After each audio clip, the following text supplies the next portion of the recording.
নমস্কার বন্ধুরা, আরও একটি নতুন ভিডিওতে তোমাদের সকলকে স্বাগত জানাই। আজকে দিনটা ছিল রবিবার আর আমরা সকাল সকাল বেরিয়ে পড়েছিলাম একটু ঘুরতে। তো কোথায় গেছিলাম সেটা দেখতেই পাচ্ছ, গিয়েছিলাম ব্যান্ডেল চার্চে। তো ব্যান্ডেল চার্চের ওখানে একটুখানি ঘুরে ওখান থেকে আমরা চলে গিয়েছিলাম লাহিড়ী বাবার আশ্রমে। আমার ননদের বাড়ি আদি সপ্তগ্রাম, আমরা ঠিক সেখান থেকেই এই জায়গাগুলো ভিজিট করতে গিয়েছিলাম। তো সকাল সকাল সমস্ত কিছু ঘুরে টুরে তারপরে আমরা আবার রিটার্ন করেছিলাম ননদের বাড়িতে।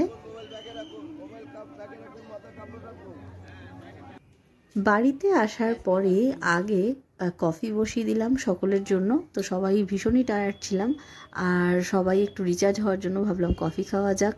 তো দেখো কফিটা হয়ে গেছে, রান্না বান্না মোটামুটি কমপ্লিট হয়েই গিয়েছিল। কিছুদিন আগে তোমাদের সাথে আমি একটা ব্লগ শেয়ার করেছিলাম যেখানে আমার ভাগ্নির আইবুড়ো ভাতের আয়োজন দেখানো হয়েছিল।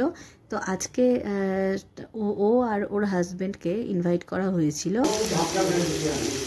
তো তাদের আয়োজনটা করা সবকিছু। তো দেখো এখানে মাংস বা আদার্স যে জিনিসগুলো আছে রান্নাবান্না সব হয়ে গেছিলো। আমার ননদ একদম আগেভাগেই করে রেখেছিল। বাকি যে কটা আছে সে কটা আমরা আসার পর হাতে হাতে করে নিচ্ছি। এখানে ফ্রাইড রাইসটা করে নেবে। তো এখানে মোটামুটি 1.5 কেজি চাল বসিয়েছে। বিনস, গাজর, ক্যাপসিকাম সব কিছু ভালো করে ভেজে নিয়েছি।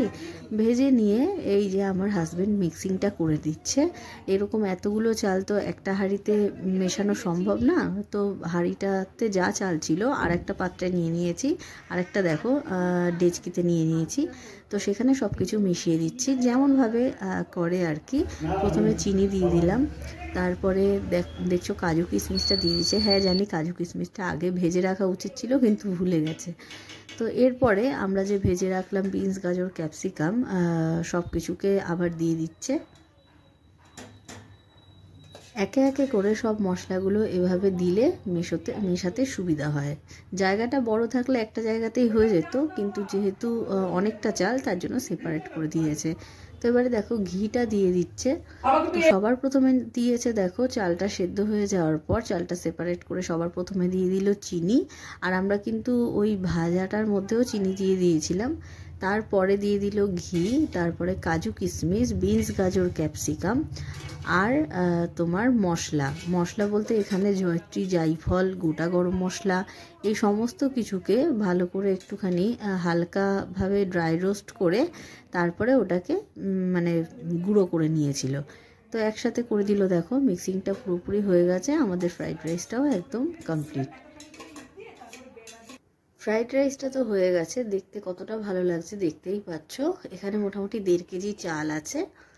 তো ওরা এসে গেছে, তো ওদের জন্য আমরা মিষ্টি বেড়ে নিচ্ছে আমার ননদ।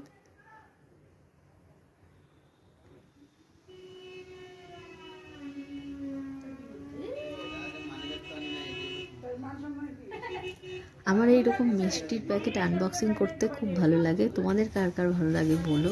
তো দেখো ওদের জলখাবারটা দিয়ে এখানে বাকি রান্নাগুলো সেরে নিচ্ছি। পাঁপড় ভাজা আর বেগুনিটা বাকি ছিল, বাকি আদার্স চাটনি থেকে শুরু করে মাংস থেকে শুরু করে সব কিছু হয়ে গেছিলো। তো বেগুনিটা ভেজে নিচ্ছি আর পাঁপড়টা ভেজে নিচ্ছি। তো দেখো আমার ভাজাভুজি সব রেডি, আর একটুখানি ভাজলেই হয়ে যাবে। তো এই ব্যাচটা তুললে এরপর আমরা সবাই মিলে একসাথে খেতে বসে পড়ব। তো কি কি রান্না হয়েছে সেটা একবার দেখিয়ে দিই চলো। এটা হচ্ছে ফ্রাইড রাইস, আর এখানে তো যেটা ভাজলাম দেখানোই হলো। এটা হলো চিলি চিকেন। তো চিলি চিকেনটা দেখতেই পাচ্ছ কতটা টেস্টি হয়েছে, দারুণ হয়েছিল খেতে চিলি চিকেনটা। একদম মাখা মাখা করে ঝাল ঝাল করে করা হয়েছিল। আর এটা হচ্ছে চিকেন কষা। হ্যাঁ চিলি চিকেনও করেছিল, চিকেন কষাও করেছিল। আসলে আমি চিলি চিকেন খেতে ভালোবাসি, তাই আমার জন্য সেটা রান্না করা হয়েছিল। আর রাইসের সাথে চিকেন কষাটাও ভালো যায়, তাই এটাও রান্না করা হয়েছিল। এরপর সব কিছু দিয়ে চাটনি করেছিল, মানে টমেটো দিয়ে কাজু কিশমিশ সব কিছু দিয়ে চাটনি করেছিল। আর পাঁপড় ভাজা, বেগুনি তো আছেই। তো মাংসটা দেখতেই পাচ্ছ কতটা টেম্পটিং হয়েছে, দারুণ হয়েছিল খেতে। তো তোমাদের এই ছোটোখাটো ব্লগটি কেমন লাগলো আমাকে অবশ্যই জানিও। তো তোমাদের যদি ভিডিওটি ভালো লেগে থাকে প্লিজ লাইক করো আর চ্যানেলটি সাবস্ক্রাইব করো।